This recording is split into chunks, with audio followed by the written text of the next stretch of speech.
It's nearly the end of winter in Brisbane, so it's time for an update on Mum's 2 large raised garden beds. So these are called Vegepods, and they're just raised garden bed kits that you put together yourself. So she's added some new sage here because our old sage died. Spring onions are still here, and she's got a Roma tomato grown from seed. She's just popped it in here to give it a head start. She's also got some cuttings from French lavender, which is our favorite lavender to grow. It just does so well here in Brisbane, especially in winter. Her baby butter lettuce is thriving here, and they're great because they're a compact size and don't take up too much real estate here. And we just harvest from the outer leaves and they keep growing more leaves. We use them in so many dishes over winter, and later I'll show you some dishes we made with all the herbs and veggies that Mum grew in the Vegepods. So the row of Thai chilies here have really taken off. This is probably Mum's best winter chili harvest so far because they're in these Vegepods. If these chilies were grown outside, they would have definitely struggled in the cold. And she's got some salad mix here, and she's also grown some rocket behind it. We like harvesting the young rockets because when they get a bit more mature, they can taste quite bitter. And then over here, she's got some more cuttings of the French lavender. The Vegepods are also great for propagating plants. And over this way, she's got some coriander, plus some more spring onions, and parsley always does so well in winter, and her thyme is still there as well.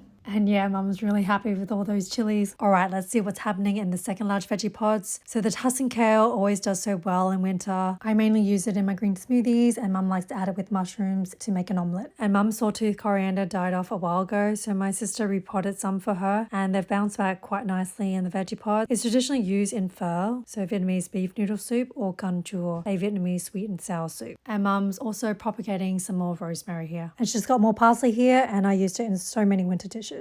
And over here, the basil is flowering. This was filmed last week, mid-August, so the final month of winter here. Mum will probably just let them go to seed. And there's more basil back there as well. And then over here is watercress. She put new ones in last season. She's growing lots because my brother and his family also love eating them as well. And Mum's given this Thai chili a good prune for winter. And as the weather warms up, all the chilies will be removed out of the Vegepods and into the main garden. And she's growing more sage over here, plus a marigold she started from seed. It's a color we don't have. Ours are mostly orange, and they're great companion flowers to have in any garden bed. And the Vietnamese mints are still here and doing well. And that's the winter update on Mum's 2 large Vegepods. And these are the dishes we end up making using the herbs and veggies from Mum's Vegepods, like grilled fish in betel leaves in a rice vermicelli bowl. And that was just served with baby butter lettuce, pickled radish, and fresh mint from the garden, and pumpkin sage gnocchi. When the kids were over for dinner this winter, I made them a porcini mushroom gnocchi bake, just loaded it with parsley over the cheese. Their parents had a traditional Vietnamese dish called Bánh, and you just add everything in here in a rice paper wrapper and then dip it in the sauce. Or sometimes Mum and I just grab like 2-3 baby butter lettuce to wrap them in. This winter I made a batch of arancini to share with my brother's family. So I made porcini mushroom and pumpkin arancini and just loaded them both with parsley, plus added thyme in the mushroom ones, and added some fresh basil to the marinara sauce. And then I like to have it with baby butter lettuce and rocket on the side.